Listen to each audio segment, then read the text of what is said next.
कस विषय निर्मल ध्यान काना आदि परमात्म वै. जरा ते मागत लावतो म्हणजे आपल्याला जरा पुढचा भाग दुसऱ्याला पडत नाही ना. आचार्य योगेंद्र देव विरचित परमात्मा प्रकाश ग्रंथ. परमात्मा प्रकाश ग्रंथामध्ये आचार्य जो आत्मा आहे तो केवलीच्या दिव्यध्वनीचा विषय नाही, इंद्रियांचा विषय नाही, मनाचा विषय नाही, शब्दाचा विषय नाही, आणि याचा आत्मा अमूर्तिक चैतन्य जो ज्ञान आनंद स्वरूप आहे तो प्रत्येकाला आपल्या स्वतःच्या ज्ञानाच्या द्वारे तो संवेदनगम्य आहे. अन्य पदार्थाच्या द्वारे तो जाणवीत येत नाही. 40 पानावरती शेवटचा पॅरेग्राफ. दूसरी जगह भी अन्यथा इत्यादि कहा है. उसका भावार्थ यह है कि वेद शास्त्र तो अन्य प्रकार ही है, प्रमाण निरूप है, तथा ज्ञान की पंडिताई कुछ और ही है. आत्मा निर्विकल्प है, प्रमाण नए प्रमाण निक्षेप से रहित है.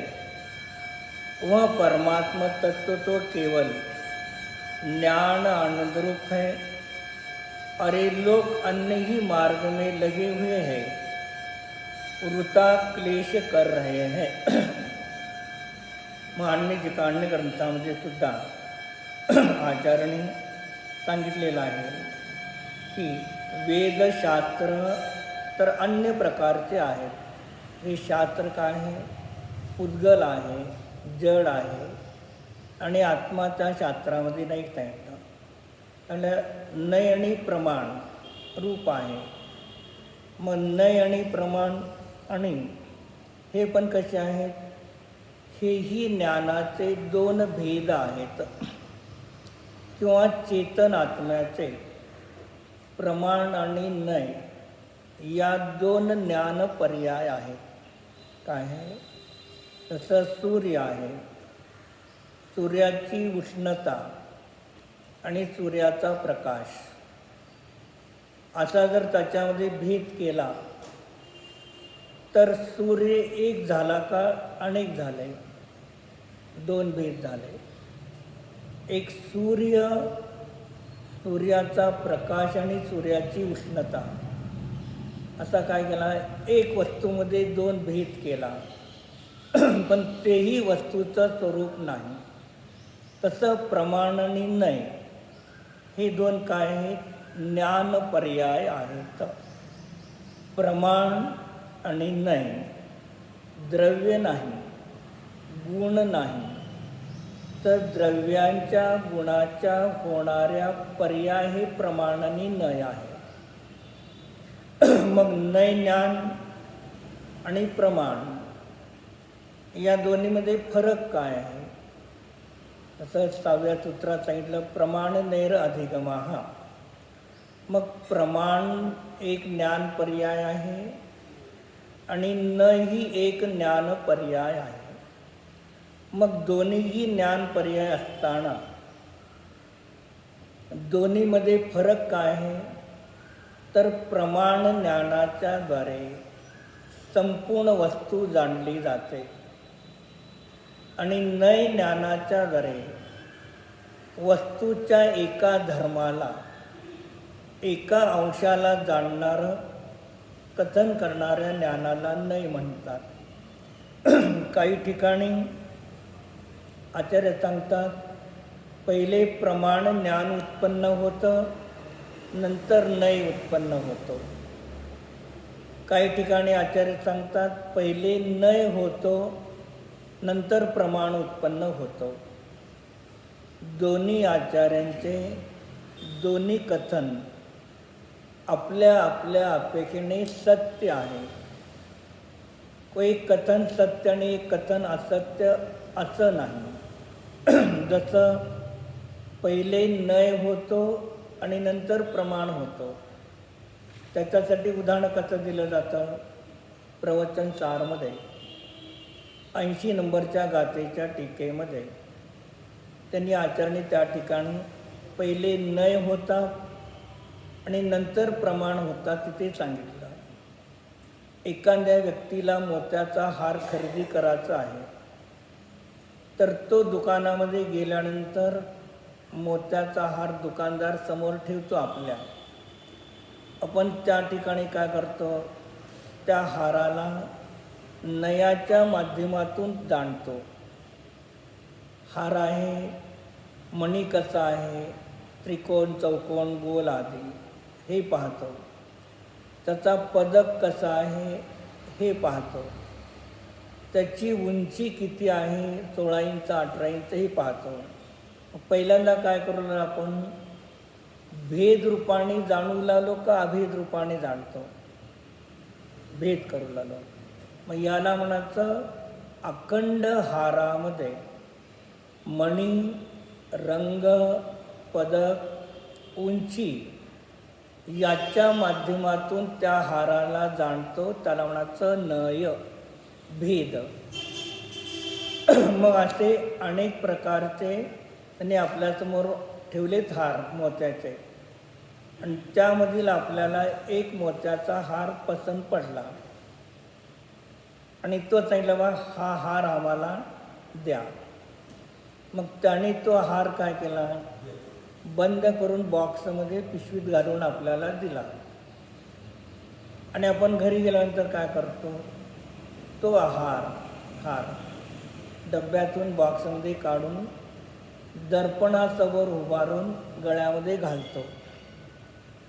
मग आता गळ्यामध्ये घातला त्यावेळेला तो त्या हाराचं ज्ञान, हाराचा अनुभव तुम्ही प्रमाणाने करत आहे का नयाने करत आहे?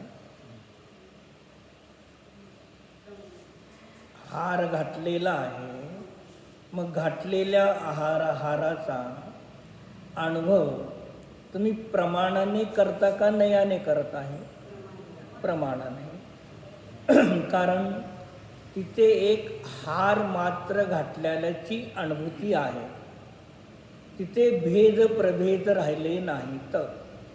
म्हणजे दुकानात बघत असताना एक एक धर्माला पाहतो, त्याला तिथे नय झाले, आणि संपूर्ण हार घातला आपण गेला तर हार मात्राचा अनुभव करतो फक्त तिथे.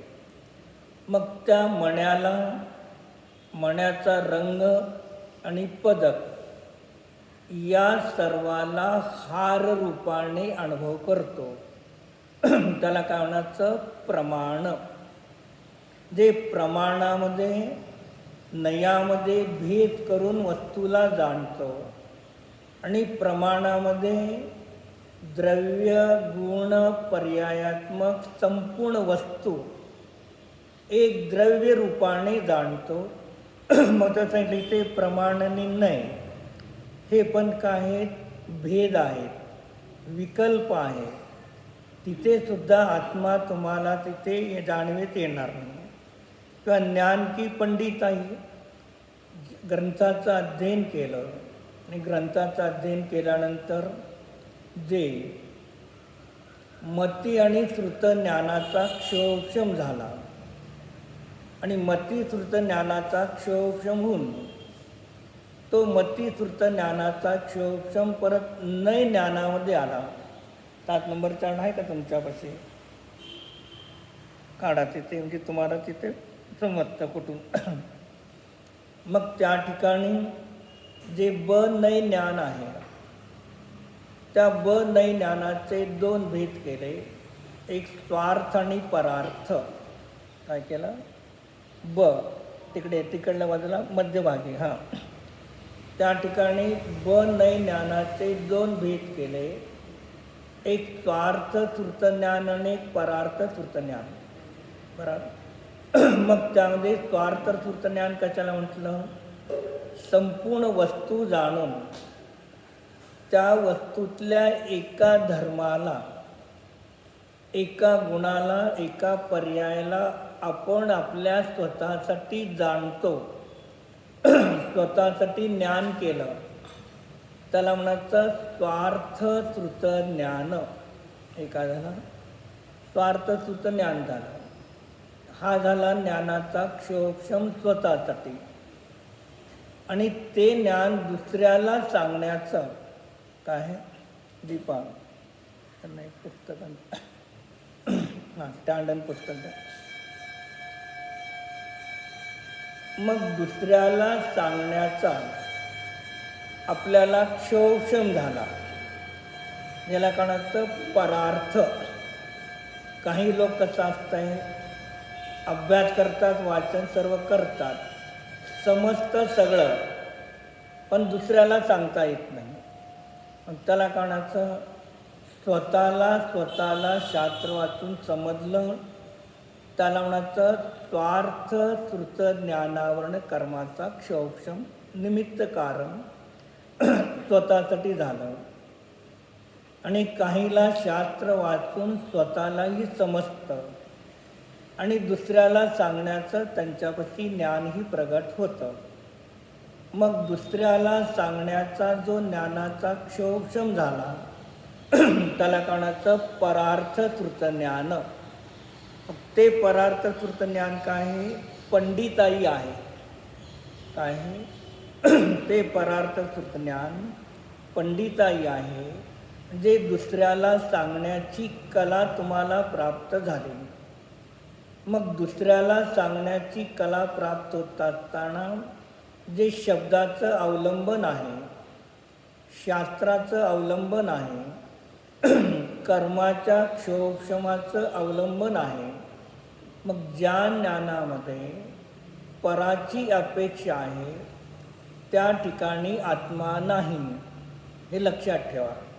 म्हणजे कोण काय म्हणेल, एखाद्या जीवाला स्वतःही समजतं, दुसऱ्यालाही सांगण्यासाठी समजतं, क्षोभक्षम झालेला आहे, म्हणून त्याला आत्म्याचं ध्यान झालं असा नियम नाही. कारण दुसऱ्याला सांगत असताना, दुसऱ्याला प्रवचन सांगत असताना, उपदेश देत असताना त्याच्या ज्ञानाचा विषय परद्रव्य आहे. आपण जिनवाणी वाचू लागलो सामुदायिक अध्ययन. तर आता माझ्या ज्ञानाचा विषय काय झाला, शास्त्र झाला.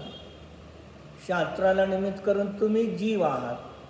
मग तुम्हाला शास्त्राला निमित्त करून कर्माच्या क्षोभक्षमाच्या माध्यमातून, मनाच्या माध्यमातून, रसनेंद्रियाच्या माध्यमातून हे जे ज्ञान प्रगट होत आहे, तिथे कुठेही आत्मा नाही. जे ज्ञानाचा क्षोभक्षम झाला म्हणून त्याला शुद्ध आत्म्याची अनुभूती झाली असा नियम नाही. म्हणून बाहेरच्या क्षोभक्षम ज्ञानामध्ये तिथे कुठेही शुद्ध आत्म्याचं स्वरूप नाही, हे लक्षात ठेवा. म्हणजे क्षोभक्षम ज्ञान झालेलं आहे, सांगण्याची कला चांगली आहे, म्हणून त्याला शुद्ध आत्मा निश्चय सम्यक दर्शन आहे असा नियम नाही. मी कुठे गेलता सगळेजण भोपाळला, किती 10 का 8 दिवस समजा शिबिर होतं, आणि 8 दिवस नंतर आजूबाजूची यात्रा केली. मग विद्वान लोक होते की नाही, पुष्कळ विद्वान लोक होते, आणि प्रत्येकांची सांगण्याची कला व्यवस्थिशीर होते, काय कुठे चूक नाही तिथे. जे जसं आगम आहे, जसं जिनवाणी आहे, आणि ज्या पद्धतीने नय आहे त्या पद्धतीने सगळे नय सांगितले. पुरुष असेल तर पंडित, स्त्री असेल तर पंडिताई, 2 फरक त्याच्यात. मग त्यांना तुम्ही कधी विचारलं का, तुम्हाला निश्चय सम्यक दर्शन प्राप्त आहे का? विचारलं नाही, आणि विचारलं तर उत्तर मिळणार नाही. म्हणून काय सांगण्याची सगळी कला आहे, नाही असं म्हणत नाही, पण ते कशी आहे, ती सगळी कर्माची पुद्गलाची देण आहे. आणि त्या पुद्गलाच्या कर्माच्या देणमध्ये कुठेही शुद्ध आत्मा नाही. म्हणून बहिरंगातल्या क्षोक्षमामुळे तिथे आत्मा आहे, आत्मानुभव झालेला निश्चय सम्यक दर्शन आहे असा नियम नाही. ब्रह्मचारी राहिला, शुल्लक आयलक झाले, मुनी दीक्षा घेतली, ज्ञानाचा क्षोभक्षम आहे, अहिंसादी व्रताचं पालन करतो, पण सगळ्यापाशीच निश्चय सम्यक दर्शन शुद्ध आत्मानुभूती आहे असा नियम नाही. जे बहिरंगातल्या कोणत्याही चिन्हाच्या द्वारे त्या जीवाला सम्यक दृष्टी मांडण्याचा भ्रम सोडून द्या, दुसऱ्याला असो किंवा स्वतःला असो. म्हणजे ज्या ज्ञानाचा विषय परद्रव्य आहे तिथे तुमचा शुद्ध आत्मा, तिथे अनुभवाचा विषय होऊ शकत नाही, हे आचार्याला सांगायचं आहे. आणि आत्मा कसा आहे? निर्विकल्प आहे, नय प्रमाण निक्षेप से रहित आहे. नय प्रमाण आणि निक्षेप हे सुद्धा त्या शुद्ध आत्म्यामध्ये नाहीतच. काय? शुद्ध आत्म्यामध्ये प्रमाण, नय आणि निक्षेप शुद्ध आत्म्यामध्ये नाही. कारण प्रमाण एक ज्ञान पर्याय आहे, नय एक ज्ञान पर्याय आहे, आणि प्रमाण आणि नय ज्ञानाच्या द्वारे जो पदार्थ जाणवेत येतो त्या पदार्थाला निक्षेप म्हणतात. काय झालं? प्रमाण आणि नय या दोन ज्ञान पर्याय आहेत, आणि या प्रमाण आणि नयाच्या द्वारे जे बहिरंगातले घटपटादी पदार्थ विषय जाणले जातात त्याला निक्षेप म्हणतात. मग आता इथे काय झालं? एक प्रमाण ज्ञान पर्याय, एक नय ज्ञान पर्याय, आणि त्याच्याद्वारे जाणवेत येणारे पदार्थ हे एक आहेत का तीन आहेत? तीन झाले ना. एक प्रमाण ज्ञान पर्याय, एक नय ज्ञान पर्याय, आणि याच्याद्वारे जाणवीत येणाऱ्या वस्तू तीन झाले. मग जिथे तीन आहे तिथे विकल्प आहे. जिथे तीन आहे तिथे विकल्प आहे. याचा अर्थ आत्म्यामध्ये प्रमाण ज्ञान पर्याय, नय ज्ञान पर्याय नाही असं नाही आहे. आत्म्यामध्ये ज्ञानगुण आहे, आणि ज्ञानगुणाची प्रमाण आणि नय या दोन पर्याय नियमाने असतात. आणि एका वेळेला एकच ज्ञान पर्याय असते, एका वेळेला दोन ज्ञान पर्याय प्रगट असत नाही. प्रमाण ज्ञान आहे त्याला नय ज्ञान नाही, आणि नय ज्ञान आहे त्याला प्रमाण ज्ञान नाही. पण दोन्ही पर्याय जाणण्याचे धर्म ज्ञानगुणामध्ये तो स्वभाव आहे, आणि जाणवेत येणारा पदार्थ निक्षेप झाला. मग ज्ञानात आत्म्यामध्ये चेतनामध्ये दर्शन ज्ञान प्रमाण नय असा भेद जर केला तर तो निर्विकल्प आत्मा म्हटला जात नाही, अभेद आत्मा म्हटला जात नाही. तो सविकल्प आणि भेदरूप आत्मा म्हटला जातो. तसं अग्नीचं लक्षण काय आहे? उष्णता.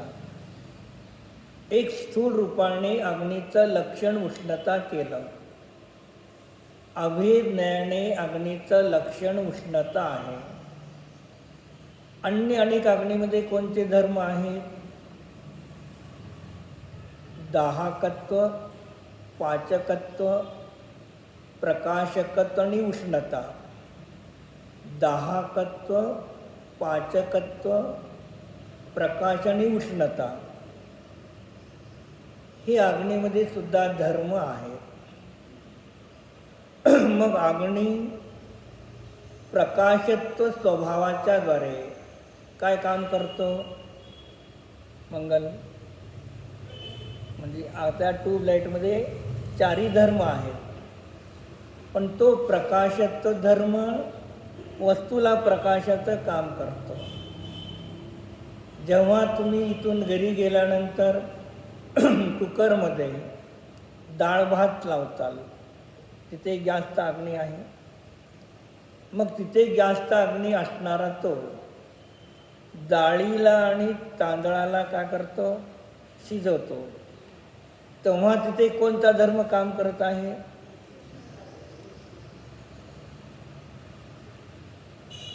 दाहकत्व, पाचकत्व, प्रकाशन, उष्णता.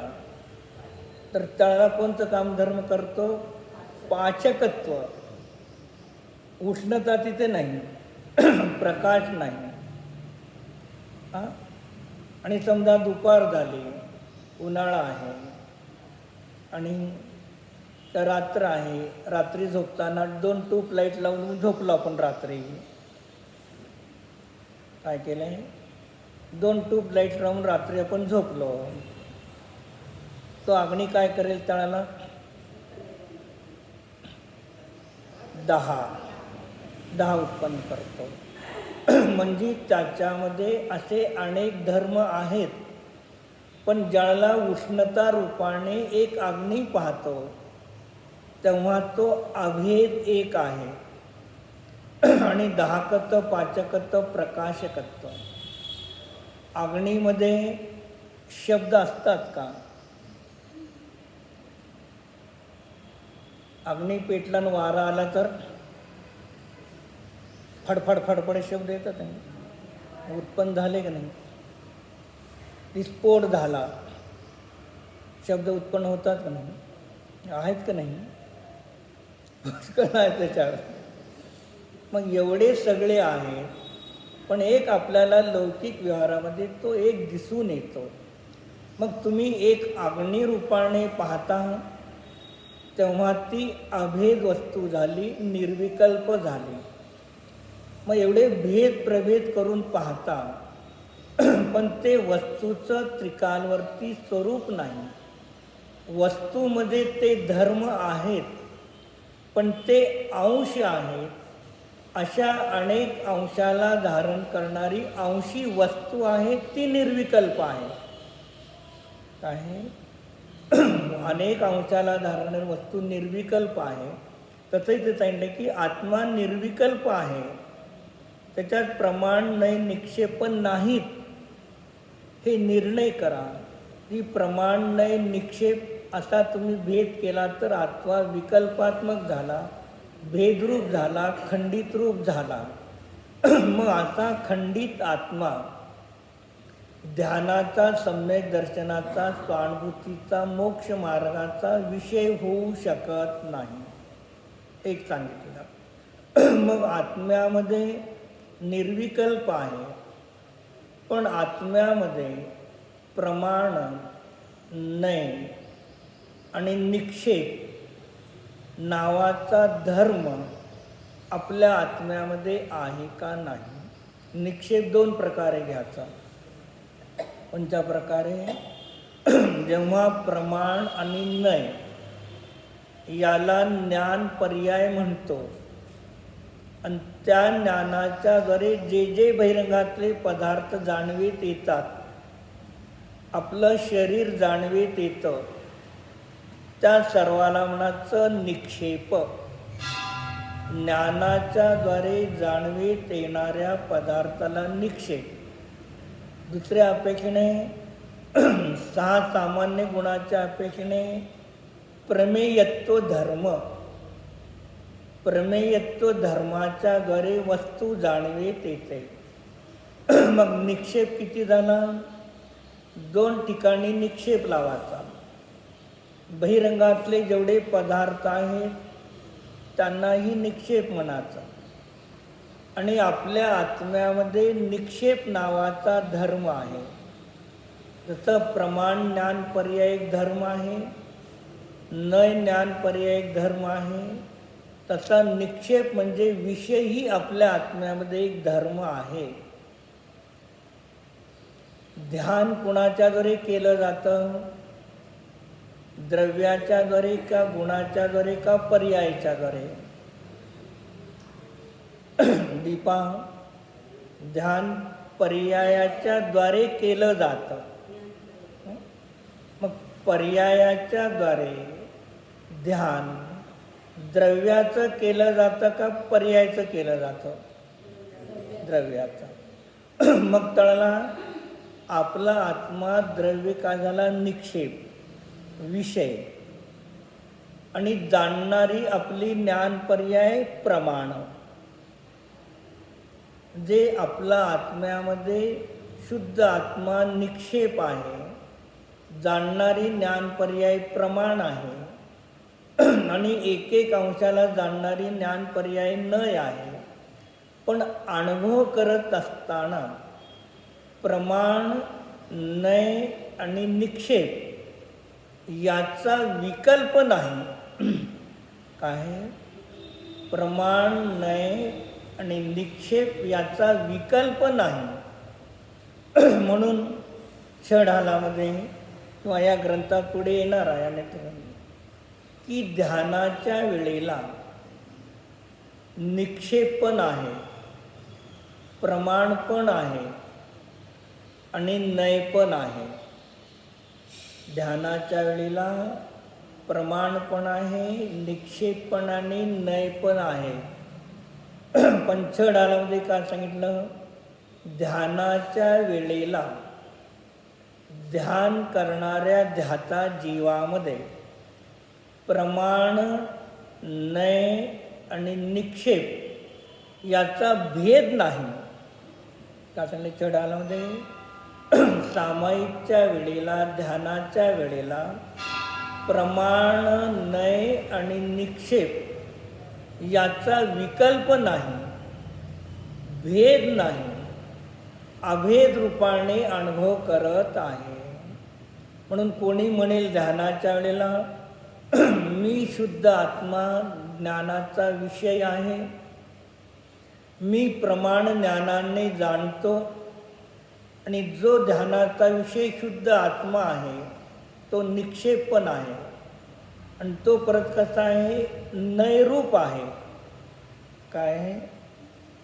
तो ध्यानाचा विषय निक्षेप पण आहे आणि तो परत कसा आहे? नय पण आहे. तुमच्याकडे जर न्यायदीपिका असेल तर तुम्ही महाराजांनी जर स्पष्टीकरण केलेलं आहे, तुम्ही घरी जाऊन बघा त्याचं.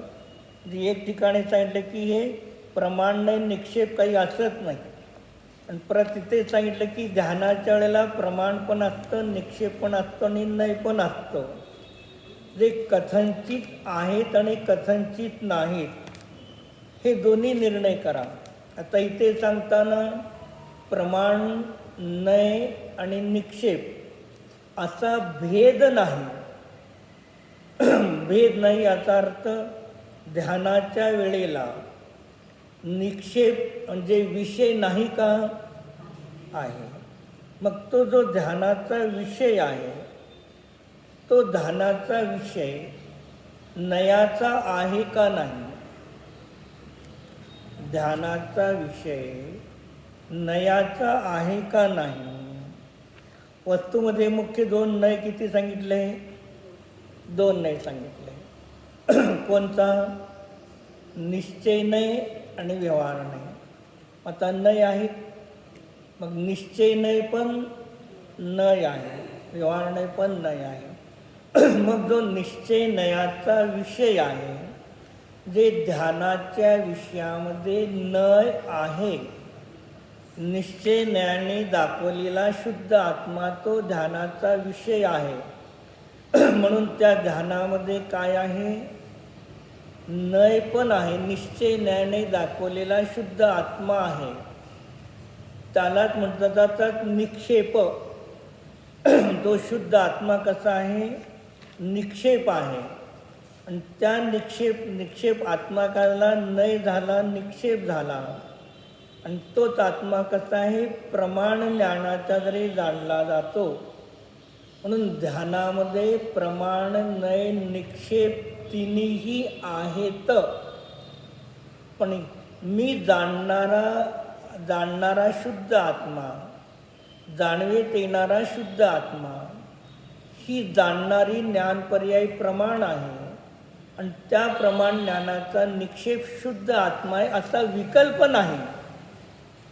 म्हणून इथे सांगितलं की प्रमाण नाही निक्षेप असत नाही. ते तुम्हाला जर घरी असेल तर काय करा, पान नंबर 163 न्यायदीपिकेमध्ये तिथे महाराजांनी याचं व्यवस्थिशीर स्पष्टीकरण केलेलं आहे. तिथं जरा तुम्ही व्यवस्थिशीर घरी नंतर पहा. जे या ग्रंथामध्ये तुम्हाला प्रमाण नाही निक्षेप नाही म्हणत असताना असा विकल्प भेद नाही. म्हणून तिथे प्रमाण नाही निक्षेपसुद्धा रहित आत्मा असा एक अनुभवात येणारा आत्मा फक्त चैतन्य मात्र ज्ञान मात्र रूपाने जाणत आहे. म्हणून तिथे भेद आहे. मग तो परमात्मा कसा आहे? केवळ ज्ञान आनंदरूप आहे. मग आत्म्याचं लक्षण काय आहे? ज्ञान आनंद हे आत्म्याचं लक्षण आहे. ज्या ज्या ठिकाणी तुम्हाला आत्मा शब्द येतो, काय शब्द येतो? जिथे जिथे आत्मा शब्द येतो त्या त्या ठिकाणी आत्मा शब्दाचा अर्थ ज्ञान आनंद स्वरूप वस्तू शुद्ध आत्मा हेच आत्म्याचा अर्थ घ्या. बाकीचे तुमचे जे अर्थ रागी द्वेषी मोही हे त्या ठिकाणी कुठेही त्या आत्मा शब्दाचा अर्थ नाही. जे ज्या ज्या ठिकाणी ग्रंथामध्ये तुम्हाला आत्मा शब्द येईल त्या ठिकाणी ज्ञान आणि आनंद स्वरूप असा जो आत्मा आहे तोच घ्यायचा. द्रव्यसंग्रहमध्ये 57 नंबर गाथा आहे, लिहून घ्या आणि घरी तुम्हाला बघा असेल तर. द्रव्यसंग्रह गाथा नंबर 57 आहे आणि त्या 57 गाथेमध्ये तुम्हाला 268 नंबर पान आहे. शेवटचाच शब्द आहे अब. अध्यात्म शब्द का अर्थ कहते हैं मिथ्यात्व राग आदि समस्त विकल्प जाल के त्याग से स्वशुद्ध आत्मा में जो अनुष्ठान उसे अध्यात्म कहते हैं. अध्यात्म कुणाला म्हणायचं? आधी आत्मा ज्याचं प्रयोजन आहे, आधी आत्मा ज्याचं प्रयोजन आहे त्याला अध्यात्म म्हणतात. आणि आत्मा आधी ज्याचं प्रयोजन नाही ते काय आहे? आगम आहे. आणि त्या द्रव्यसंग्रहामध्ये परत 267 पानावरती परत सांगतात अब आत्मा शब्द का अर्थ कहते हैं. जी हे आत्मा शब्द ज्या ज्या ठिकाणी तुम्हाला येईल त्या त्याला काय ग्रहण करायचं हे लक्षात ठेवा. अब आत्मा शब्द का अर्थ कहते हैं अत धातु का अर्थ सतत गमन है. धातुमध्ये येतं शब्द. गमन शब्द का अर्थ, गमन शब्द ह्या ज्ञान का अर्थ होता है. मग व्याकरणमध्ये जेवढे धातू गमनात्मक आहेत, मग जेवढे गमनात्मक धातू आहेत ते कुणासाठी घेतलेत? श्रद्धेसाठी का ज्ञानासाठी का चारित्र्यासाठी? ज्ञानासाठी. ते सांगितलं गमन शब्द का अर्थ ज्ञान होता है. श्रद्धा चारित्र्य गमन करत नाही. काय? श्रद्धा आणि चारित्र्य गमन करत नाही. श्रद्धा स्वीकार करते, चारित्र्यामध्ये वीतराग परिणती होते आणि ज्ञान गमन करत असतं. गमनचा अर्थ एकूण चावी दिली गाडी चालती तसं नाही. गमनचा अर्थ काय? ज्ञान आपल्या स्वतःच्या क्षेत्रामध्ये राहून बाहेरच्या पदार्थाला जाणतं या नावाचं ज्ञानाचा अर्थ गमनात्मक आहे. म्हणजे व्याकरणमध्ये जेवढे गमनात्मक धातू आहेत ते ज्ञानासाठीच वापरले, श्रद्धा चारित्रासाठी नाही. जे ज्ञान आपल्या आपल्या क्षेत्रामध्ये राहून बाहेरच्या पदार्थाला जाणतं, म्हणून ज्ञानाला आचारणी गमना धातू ते ज्ञानशब्द वापरला. क्योंकि सब गतिरूप अर्थ वाले धातु ज्ञानरूप अर्थ वाले होते हैं. म्हणजे व्याकरणामध्ये जेवढे गतिरूप धातू आहेत ते सगळे ज्ञानासाठीच घेतलेले आहेत, अन्य गुणासाठी नाही, ऐसा वचन है. इस कारण यथासंभव ज्ञान सुखादि गुणों में आ, का सांगितलं? ज्ञान सुखादि, ज्ञान सुखादि गुणों में आ, अर्थात सर्व प्रकार से अतति, अर्थात वर्तता है व आत्मा है. का सांगितलं? ज्ञान आणि आनंद यामध्ये जो वर्तन करतो, जो नित्य राहतो, त्याला आत्मा म्हटलं. ही आत्मा शब्दाचा अर्थ काय झाला? ज्ञान आनंद स्वभावस्वरूप जी वस्तू आहे त्याचं नाव आत्मा आहे, बस. अन्न आत्म्याची त्या ठिकाणी व्याख्या केलेली नाही. एक हे मूळ स्वभाव सांगितला. दुसरा सांगितलं पर्याय दृष्टीने अथवा शुभ अशुभ मन वचन काय की क्रियाद्वारा यथासंभव तीव्र मंदारी रूप से जो आ, अर्थात पूर्ण रूप से अतति वर्तता है व आत्मा है. म्हणजे पर्याय दृष्टीने मन वचन कायची शुभ अशुभ प्रवृत्ती जे काही होतं त्या सर्वांमध्ये कोण वर्तन करतो? आत्माच परिणमन करतो. तिथे पर्याय दृष्टीने आत्मा सांगितला. तिसरा आता सांगितला अथवा उत्पाद व्यय और द्रव्य इन तीन धर्मों के द्वारा जो आ, अर्थात पूर्ण रूप से अतति, अर्थात वर्तता है वह आत्मा है. जी एक आत्म्याचा एक त्रिकालवर्ती स्वभाव सांगितला. ज्ञान आनंद स्वभावस्वरूप आत्मा आहे. हे ग अभिवृत्तीने सांगितलं. मन वचन कायने सांगितलं? अनुत्तरित अस्तद्भूत व्यवहाराने मन वचन कायने शुभाशुभ रूपाने परिणमन करतो. आणि तिसरा सांगितला उत्पाद वे ध्रुव रूपाने परिणमन करतो. जी एकच आत्म्याचे तीन प्रकारे अर्थ सांगताना अध्यात्मशास्त्रामध्ये आत्मा शब्दाचा अर्थ ज्ञान आनंद स्वभावस्वरूप माझा स्वतःचा आत्माच आपल्याला घ्यायचा आहे, दुसऱ्याचा आत्मा या ठिकाणी घ्यायचा नाही. एक अध्यात्मनी द्रव्याण्यो, अध्यात्म आणि द्रव्याण्यो याच्यामध्ये काही फरक आहे का? एक आहे.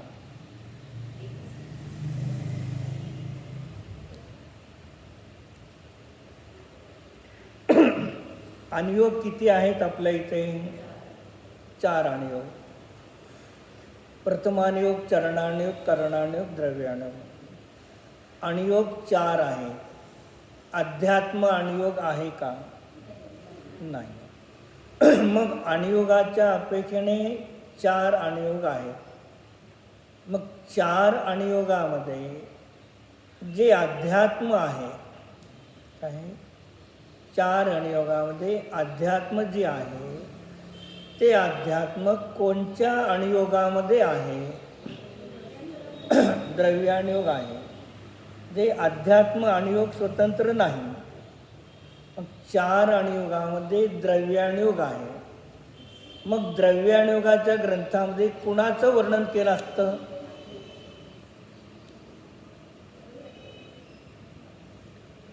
द्रव्यानियोग ग्रंथामध्ये कुणाचं वर्णन करतात? कुणाचं वर्णन असतं? द्रव्यानियोग वर्णन कुणाचं वर्णन लागतं?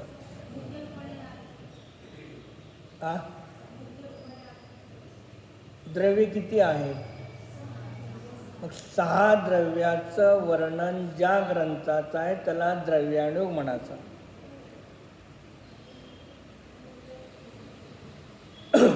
कारण द्रव्याणूमध्ये फक्त शुद्ध आत्म्याचं वर्णन नाही. 6 द्रव्य, त्या 6 द्रव्यांचे गुण, त्या 6 द्रव्यांच्या गुणांच्या होणाऱ्या पर्याय याचं वर्णन ज्याच्यात आहे त्याला द्रव्याणुयोग म्हणतात. एक किंवा ज्यामध्ये 6 द्रव्य, त्या 6 द्रव्याचे गुण आणि त्यामध्ये जीव आणि पुद्गलाचे अशुद्ध आणि शुद्ध परिणमन आणि 4 द्रव्याचं शुद्ध परिणमन जिथे आहे त्याला द्रव्याणुयोग म्हणतात. म्हणजे 6 द्रव्य, त्याचे गुण आणि त्यांचा पर्याय, हे वर्णनाचं नाव द्रव्याणुयोग आहे. त्यामध्ये धर्मद्रव्य, अधर्मद्रव्य, आकाश आणि काल यांचं द्रव्याचं, गुणाचं होणारं परिणमन शुद्ध असतं का अशुद्ध असतं?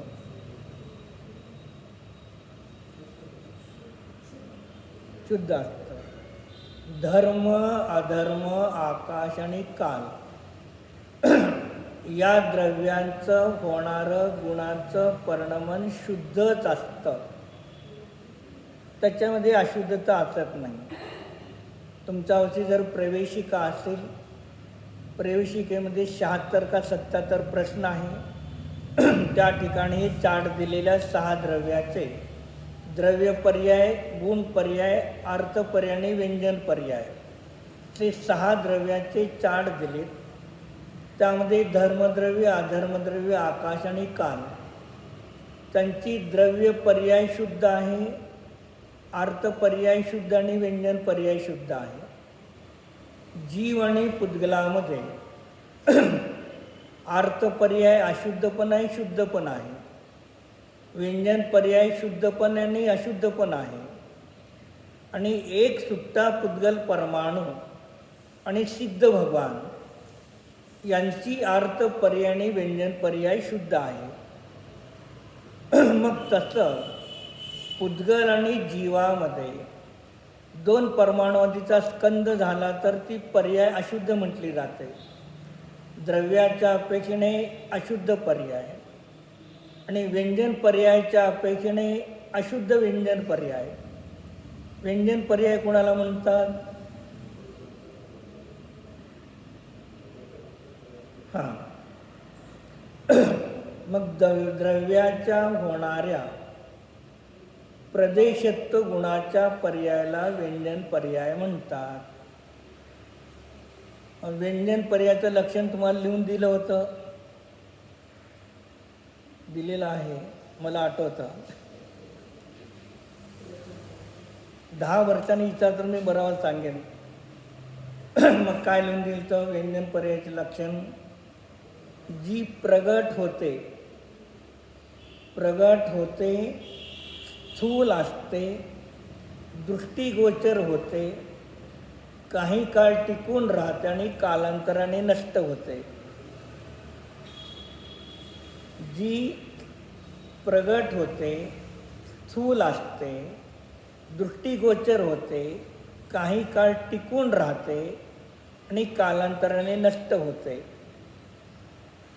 त्याला व्यंजन पर्याय म्हणतात. तर दीपा काय शिकवायचा तर हे सिद्धांत शिकवा लोकाला. फालतूक शिकून त्याच्यात काहीच नाही. तुम्ही गेला तर परत तो कोणच राहणार, पण रिकामीचं मंदिर आहे. मग याच्यासाठी उदाहरणं काय दिलं तर व्यंजन पर्यायासाठी उदाहरणं काय दिलं तर कुंभकाराने शेतामधून माती आणली, माती चाकावरती ठेवून त्याचा घट बनवला आणि तो घट भाजून बाजारामध्ये विक्रीला ठेवला. आपण तो घट विक्री करून बाजारातून आणला, वापरला आणि काही काळानंतर याचं नाव व्यंजन पर्याय. प्रगट होणे, काही काळ राहणे, दृष्टिगोचर होणे आणि कालांतराने नष्ट होणे. तसं आपली मनुष्य पर्यायी व्यंजन पर्याय आहे. जन्मलो, काही काळ स्थिर राहतं, दृष्टिगोचर लोकाला जाणवेत येतं, आणि कालांतराने आयुष्य संपलं की लोक म्हणतात चला चला लवकर नेऊन पुरून टाका, जाळून टाका. ही व्यंजन पर्याय का झाली? जाळल्यानंतर नष्ट झाली शरीराच्या अपेक्षेने आणि आत्म्याच्या अपेक्षेने. एक व्यंजन पर्याय नष्ट झाल्याने दुसरी व्यंजन पर्याय तयार झाली. इथून देवगतीमध्ये गेलो, देवाचं शरीर मिळालं. मग मनुष्याच्या शरीराची व्यंजन पर्याय नष्ट झाली, आत्म्याच्या प्रदेशाचे आकार, तर देवाच्या प्रदेशाचे आकार झाले. आणि सिद्ध झालो तर सिद्धाच्या 8 गुणामध्ये एक गुण कोणता आहे? किंचित न्यून शरीर आकार. ज्या शरीरातून जी मुक्त झाले त्या शरीराच्या किंचित न्यून आकार कुणाचा आहे? कुणाचा आहे? सिद्धाचा चर्चा आपण करतो, सिद्ध भगवंताची. सिद्ध भगवंताच्या आत्म्याच्या प्रदेशत्व गुणाची चर्चा. मग काय सांगितलं? किंचित न्यून आकार. ज्या शरीरातून मुक्त झाले त्या शरीराच्या किंचित न्यून आकार आत्म्याच्या प्रदेशाच्या शरीराची चर्चा नाही. मग त्यांची व्यंजन पर्याय कशी झाली? शुद्ध. कारण आता परत ते शरीर धारण करणार नाहीत. म्हणून सिद्धाची सिद्ध पर्याय शुद्ध व्यंजन पर्याय आहे. आणि आपल्या सगळं संसारी जीवाची अशुद्ध व्यंजन पर्याय आहे. अशुद्ध व्यंजन पर्याय म्हणजे प्रत्येक संसारी आत्मा ज्या त्या शरीरामध्ये आहे. मग 2 द्रव्याची पर्याय झाली की नाही? मनुष्य, नारकी, तिर्यंच, देव हे 2 द्रव्याच्या म्हणून पर्याय झाला. दिसतं आपल्याला शरीर हे पुद्गलाचं, आणि आतमध्ये शरीरामध्ये आपला आत्मा आहे. आणि त्या आत्म्याची या रचने काय झाली? प्रदेशाची रचना झाली. मग 2 द्रव्याच्या संयोगामध्ये होणारी परिणती त्याला अशुद्ध व्यंजन पर्याय म्हणायचं. आणि सिद्धामध्ये शरीर संपलेलं आहे, आत्म्याचे प्रदेश आहेत, त्याला म्हणायचं शुद्ध व्यंजन पर्याय. म्हणजे एकेंद्रिया सूक्ष्म लब्ध अपर्याप्त निगोदी जीवापासून महामश्यापर्यंत हे सर्व अशुद्ध व्यंजन पर्याय आहेत. आणि समजा आता केवली भगवान आहे, मोक्ष होणार आहे, अंतर्मूर्त किंवा 6 महिने अधुकर आहे. मग त्यांचे समुद्घात आहे, तर केवलीचा 7 समुद्घातमध्ये कोणता समुद्घात होतो? दीपा. कोणता समुद्घात होतो? 7 समुद्घातमध्ये केवली भगवंताचा केवली समुद्घात होतो. मग त्यांचे आत्म्याचे प्रदेश 3 लोक पसरतात का नाही? मग ते शुद्ध व्यंजन पर्याय का अशुद्ध व्यंजन पर्याय? अशुद्धच व्यंजन पर्याय. पण आत्म्याचे प्रदेश पसरतात समुद्घाताच्या वेळेला. मग समुद्घाताच्या वेळेला आत्म्याचे प्रदेश पसरतात. तर मग आपल्याला शरीर किती आहेत? आत्ता आर्यंताला आपल्याला 3 शरीर आहेत, कारमान, तेजस आणि अवजारे. मग आर्यंत भगवंताला समुद्घात होताना परम अवधारिक शरीर समुद्घात करतं का? लोक व्याप्त का? नाही. कारमान, तेजस शरीर संपूर्ण लोकात व्याप्त का नाही? व्याप्त. नुसते आत्म्याचे प्रदेश जात नसतात कधी. समुद्घाताच्या वेळेला आत्म्याचे प्रदेश आणि कारमान आणि तेजस 2 शरीर पण तिथे पसरले. म्हणून काय झालं? तीही 3 लोक व्यापलेलं पुद्गलाचा आकार आहे आर्यंताची, ती सुद्धा विभाव व्यंजन पर्याय आहे. आणि परत आतमध्ये शरीरामध्ये 8व्या समयात शरीरामध्ये येतात, ती पण विवाह व्यंजन पर्याय आहे. आणि सिद्ध दोन्हीच आहे. आज संपूर्ण लोक पसरले ती पण विवाह व्यंजन पर्याय. परत मूळ शरीराच्या आकाराला ते सुद्धा विवाह व्यंजन पर्याय. आणि सिद्ध झाल्यानंतर जे आत्म्याचे प्रदेश आहेत ते प्रदेश आता कमी जास्त होत नाही, पण ती सिद्ध भगवंताची शुद्ध व्यंजन पर्याय आणि गुणाची शुद्ध अर्थ पर्याय. गुणाची कोणची पर्याय होते? अर्थ पर्याय. आणि व्यंजन पर्याय कोणत्या गुणाची होते? प्रदेशत्व गुणाची व्यंजन पर्याय होते, गुणाची अर्थ पर्याय होत असते. अर्थावग्रह व्यंजनावग्रह वेगळा, अर्थ पर्याय आणि व्यंजन पर्याय. 6 सामान्य गुणामध्ये जो प्रदेशत्व गुण आहे, त्या प्रदेशत्व गुणाच्या पर्यायाला म्हणायचं व्यंजन पर्याय. ज्ञान, दर्शन, श्रद्धा, चारित्र्य, वीर्य, सुख आदी जे अनंत गुण आहेत त्यांच्या होणाऱ्या पर्यायाला म्हणायचं अर्थ पर्याय. जे अर्थ पर्याय आणि व्यंजन पर्यायामध्ये हा भेद लक्षात ठेवा. प्रदेशत्व गुणाचं परिणमन व्यंजन पर्याय आणि प्रदेशत्व गुणाला धरून बाकीच्या गुणाचं जे परिणमन आहे त्याला अर्थ पर्याय म्हणायचं. अर्थ म्हणजे द्रव्य गुण पर्यायात्मक संपूर्ण वस्तूला अर्थ पर्याय म्हणायचं. फक्त द्रव्याची पर्याय नाही, फक्त गुणाची पर्याय नाही, फक्त पर्यायाची फक्त पर्याय नाही, तर द्रव्य गुण पर्यायात्मक संपूर्ण वस्तू जी आहे त्याचं जे परिणमन होतं त्याला अर्थ पर्याय म्हणायचं. मग नंतर का होऊन जाईल? पण द्रव्याला परिणमन मानलं, गुणाला आणि पर्यायाला परिणमन मानलं आणि द्रव्याला परिणमन नाही मानलं तर चालेल का? द्रव्य परिणमन नाही आणि गुण आणि पर्यायामध्ये परिणमन होतं तर मानलं तर चालेल का? नाही. म्हणजे तिथे काय करायचं? द्रव्य गुण आणि पर्यायात्मक संपूर्ण वस्तूचं जे परिणमन आहे त्याला अर्थ पर्याय म्हणतात.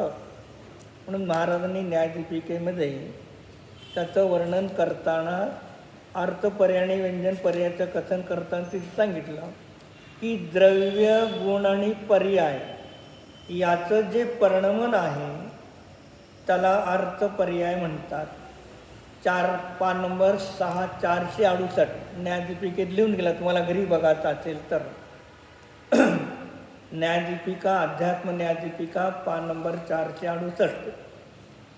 त्यामध्ये संस्कृत पृष्ठ नंबर 113, संस्कृत परिच्छेद नंबर 79. पर्याय के 2 प्रकार हैं, एक अर्थ पर्याय, 2 व्यंजन पर्याय. त्याच्यामध्ये आता अर्थ पर्यायाचं लक्षण सांगतात.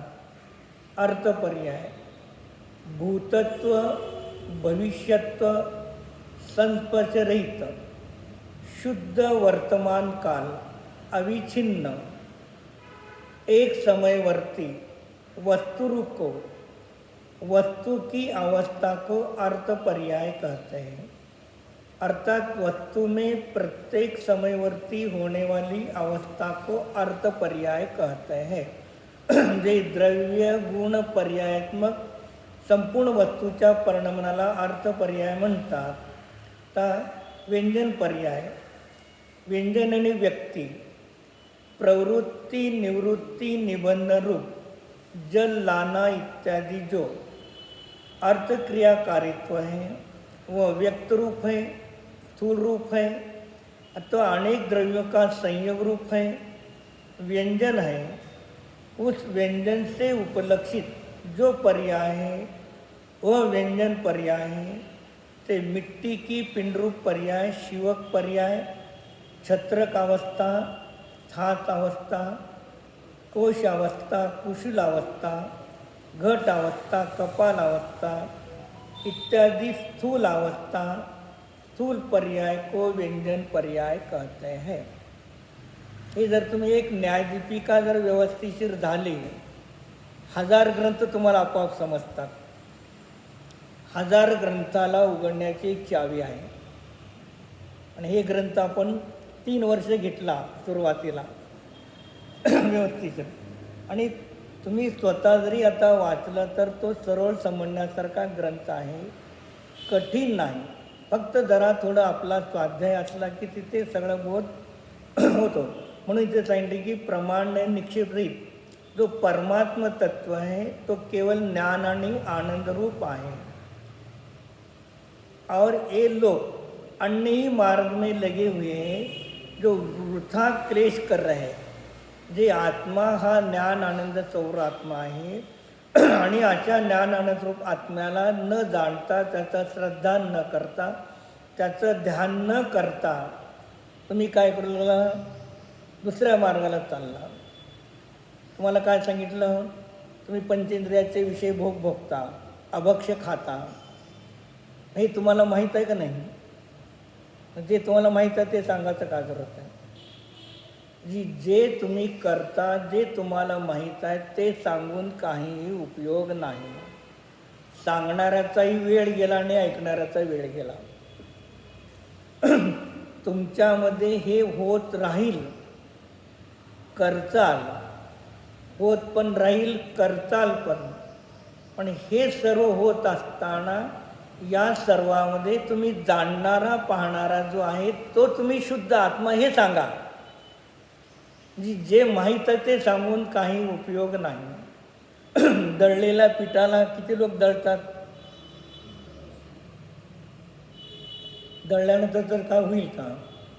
मग जो व्यक्ती आहे गहू ज्वारी याला दळेल का नाही?